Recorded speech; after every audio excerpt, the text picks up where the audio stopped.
L'invité de la matinale. KTO Radio. Toute la semaine dernière, les 7 évêques de la province de Reims ont pris leur bâton de pèlerin lors de la marche des vocations, arpenter les chemins pour rendre visibles les vocations. En quoi cela consiste? Comment faire pour renouveler les vocations sacerdotales et religieuses? Monseigneur Renaud de Dinchien, bonjour.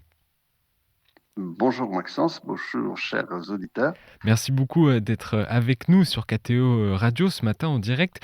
Vous êtes évêque de Soissons et vous avez marché comme les autres évêques dans votre diocèse accompagné chaque jour par des paroissiens. Alors qu'est-ce que la marche des vocations? Dites-nous en plus. Nous avons voulu prendre notre bâton de pèlerin. Moi personnellement j'ai marché sur la Via Francigena, ce chemin médiéval de pèlerinage qui va de Cantorbéry à Rome et qui aujourd'hui connaît un certain succès. Voilà, j'ai voulu marcher sur cet itinéraire parce que c'est là que Dieu m'a envoyé vers le peuple de l'Aisne. Et autrement dit, j'ai voulu marcher là où le Seigneur m'a enraciné, et prier, marcher, prier. Et j'étais accompagné d'une trentaine de chrétiens qui, chaque jour, venaient faire cette démarche. En fait, c'est très biblique de marcher. On voit bien que Abraham, notre père dans la foi, a quitté son pays de Our en Chaldée, s'est mis en marche. Et en fait, il nous apprend que se mettre en marche sur l'appel de Dieu, c'est l'accomplissement d'une existence sur la terre. Voilà, nous avons tout simplement voulu accomplir. Mais évidemment, ce qui s'est passé cette année, c'est qu'on a voulu le faire à 7 évêques ensemble. Et voilà, ça marque particulièrement parce qu'on sentait bien, d'abord entre nous, une forte intention pour prier pour les vocations et pour prier ensemble, puisque nous avons le dernier jour convergé tous à Reims. Ce n'était pas le cas les autres années. Les 7 diocèses de la province ne marchaient pas forcément en même temps. Ah non, ça c'est cette année, c'est exceptionnel. Moi, je l'avais déjà fait l'année dernière pour mon diocèse.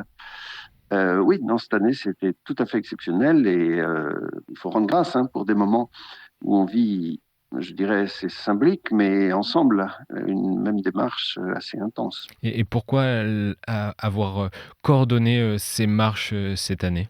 D'abord parce que, voilà, prier pour les vocations consacrées, mais aussi pour la sainteté dans le couple, dans les familles.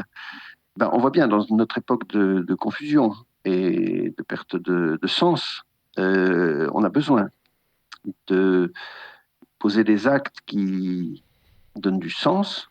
Et en l'occurrence, pour nous, il s'agit vraiment d'abord de l'acte de la prière, de prier Dieu et d'intercéder auprès de Dieu.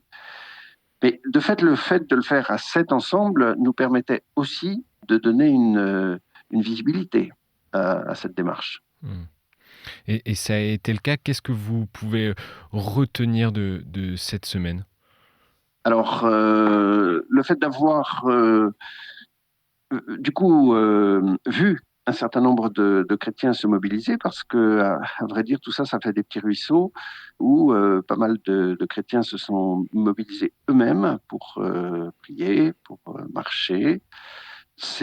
Autrement dit, c'est un peuple qui est en marche. Je dirais que lorsque nous avons fait, notre but premier, c'était franchement que les évêques marchent.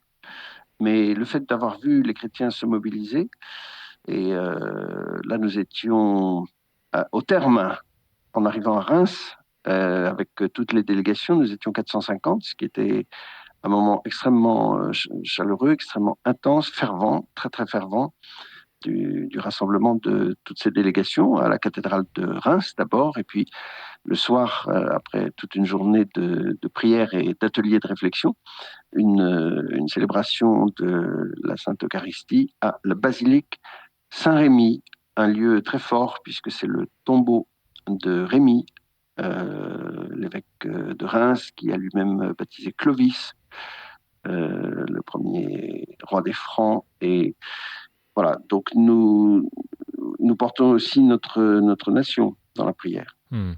Et vous le disiez en introduction, le fait de marcher, ça a un sens. Est-ce que quel est ce sens, justement, la signification de se mettre en route et de marcher avec des paroissiens? Alors, dans la Bible, on le voit d'une manière assez forte avec l'expérience de l'Exode, donc 1200 ans avant Jésus-Christ, lorsque les Hébreux, le peuple hébreu qui était esclave en Égypte, va marcher durant 40 ans. Alors, évidemment qu'il y a des jours où il s'arrête, mais enfin, on est dans un déplacement d'un peuple depuis la terre d'esclavage en Égypte vers la terre promise, qui était la terre de libération et d'alliance avec le Seigneur. En fait, la marche est un moment de transformation, un moment où on bouge. Alors on bouge dans son corps, d'abord on se déplace, on va d'un endroit à l'autre, mais on bouge aussi dans sa tête, et puis on bouge aussi dans son cœur, et c'est un moment de conversion du coup. C'est très fort. Et quelle a été la teneur des échanges au sujet, notamment des vocations? Parce que c'était le point central de cette semaine de marche. Alors, des échanges sur les vocations euh, consacrées dans le célibat. Je pense aux vocations de prêtre, je pense aux vocations de moine, de monial, vocations de religieuses, de religieux, d'ermites, de vierges, de laïcs consacrés. Voilà, toutes ces vocations qui sont enracinées dans un appel du Seigneur au célibat consacré, au célibat pour le royaume. Mais je vois bien que nous avons aussi voulu valoriser la sainteté des laïcs dans les différents états de vie, et en particulier dans le mariage et dans la mission conjugale et familiale, entendre l'appel à la sainteté. C'est très fort. Et puis aussi les missions, les vocations de diacres, dont beaucoup sont mariés, de missionnaires, et on voit bien qu'aujourd'hui, il y a des nouvelles formes de missions, seules ou en couple, qui se découvrent, et puis des missions de laïcs en mission pour l'Église. Voilà. Et je vois bien que c'est source de dilatation et de paix, de savoir aussi dans l'Église aujourd'hui vraiment valoriser chaque vocation, chaque état de vie, chaque forme de mission. Nous sommes complémentaires. Voilà. Hors de question de faire des oppositions ou des compétitions. Non, nous sommes un seul corps dans le Christ. Il est la tête, nous sommes les membres, et le corps a besoin de tous les membres, de la diversité des membres pour accomplir la mission de Dieu au cœur de l'Église. Mais est-ce que ces missions sont assez diversifiées ou aujourd'hui, je pense notamment au nombre de prêtres, au niveau des ordinations, quel est-il ce nombre aujourd'hui? Est-il suffisant dans votre diocèse, par exemple? Bah, aux yeux des hommes, il est insuffisant, c'est sûr, parce que on passe d'une situation il y a 50 ans où il y avait un nombre bien plus important de Mmh. prêtres, avec des prêtres dans nombre des petits villages. Bon, donc aujourd'hui, c'est plus du tout le cas. Donc le nombre de prêtres est évidemment beaucoup moins important, ce qui est un lieu d'épreuve. Hein. Il ne faut pas minimiser, c'est un lieu d'épreuve et de souffrance.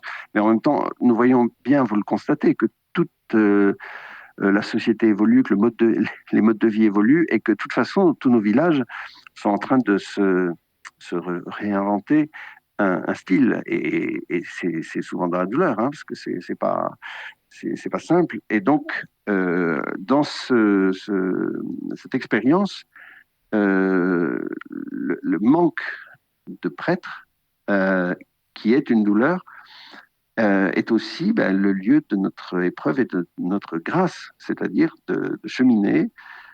À la fois, nous demandons à Dieu, parce que seul l'appel de Dieu met en route des hommes, des femmes, voilà. Nous demandons à Dieu d'appeler des prêtres, et puis nous nous réorganisons pour que les laïcs soient davantage présents, coopérants, co- dans la collaboration et la co-responsabilité pour vraiment bien soutenir les prêtres dans leur mission. C'est ça la conséquence, en tout cas, sur la vie pastorale dans les diocèses, c'est le rôle beaucoup plus important des laïcs aujourd'hui. C'est sûr.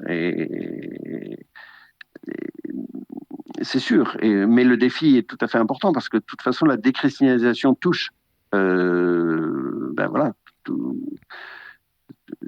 toutes nos familles. Et donc, il y a bien un lieu de nouvelle évangélisation.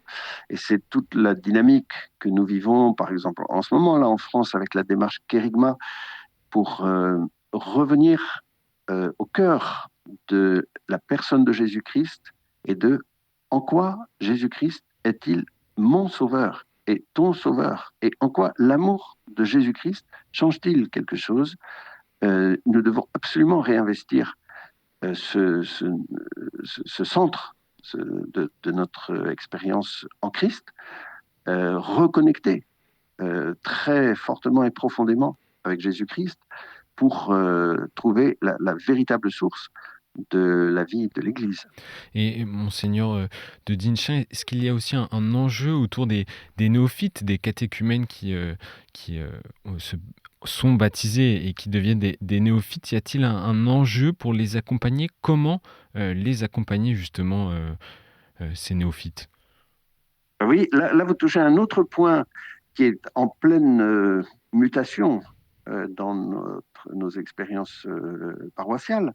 C'est précisément la venue de nouveaux catéchumènes, adultes, adolescents aussi, de confirmants adultes qui reçoivent de fait le baptême, qui reçoivent la confirmation, qui deviennent néophytes, comme vous dites, et en même temps qui ont leur place à prendre parce qu'ils ont vraiment quelque chose de la nouveauté de la conversion qui est magnifique, qui est, on va dire, nouveau pour nous, et qui est à accueillir, je dirais, à mieux accueillir dans nos paroisses. Moi, j'aime bien l'expression, c'est comme ça que je parle dans mon diocèse, de paroisses catéchuménales, c'est-à-dire de paroisses qui savent s'ouvrir à la beauté, à la nouveauté et à l'énergie générée par ce mouvement de conversion au Christ des catéchumènes qui deviennent néophytes et qui sont porteurs d'une énergie nouvelle, d'un regard nouveau, on va dire, qui aide les anciens à accueillir la nouveauté du Christ dans la conversion. Et en tout cas, j'espère, monseigneur Renaud de Dinchin, que l'appel que vous avez porté toute la semaine dernière pour rendre visibles les vocations et aussi dans la prière aura été entendu. Merci beaucoup d'avoir été avec nous ce matin sur KTO Radio. Merci aussi. Merci à tous les auditeurs. Bonne journée et que Dieu soit avec vous. Merci beaucoup, monseigneur, et bonne fin de temps pascal à vous en vue de l'Ascension jeudi prochain. Bonne journée. Merci beaucoup.